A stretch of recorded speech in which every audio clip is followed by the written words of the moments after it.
Барша ассалаумалейкум. Достар, 26 май 2025 жылы Шардара су қоймасы, воинский часть.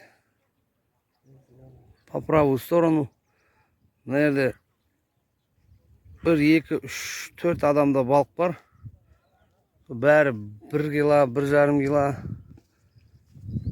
Негіз бүгін түнде жақсы поклев ұрды. Жақсы саған. Только түнде балық түскен, күндіз тишина, азанда тишина, тек түнде түскен. Сол балыққа кормить етті ғой, енді по-любому кормить етеді ғой. Шардаринский, венгерский карп. Осындай жақсы балықтар.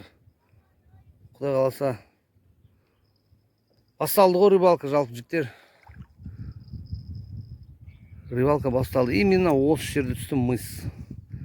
Бұл мыс деген көп адам біледі. Жарыс өткізетін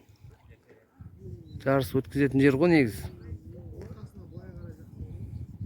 60 метр, 70 метр, 80 метрден ұстаған дейді біреу. Біреулер завозбен, крайний машина завозбен ұрған. 180 метрдей ұстады. В общем, так көрсетіп жүрейін.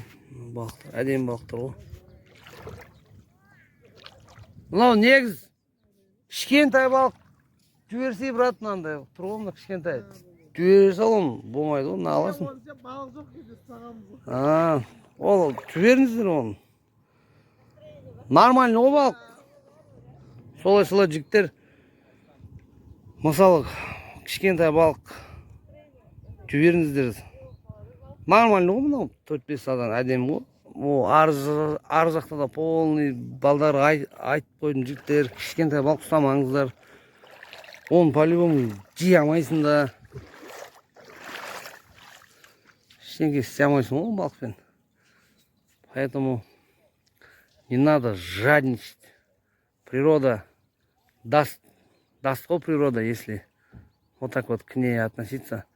Мусор жағынан және айтып қояйын жігіттер, тастап кетпеңіздер мусор. Біреулер түсінбейді, біз жинап кеттік дейді. Жинаған емес, шығару керек мусорды. Кіреберіс жерде мусорный бак тұр. Соған барып мусор салып кетіңіздер жігіттер. Өтініш сіздерден.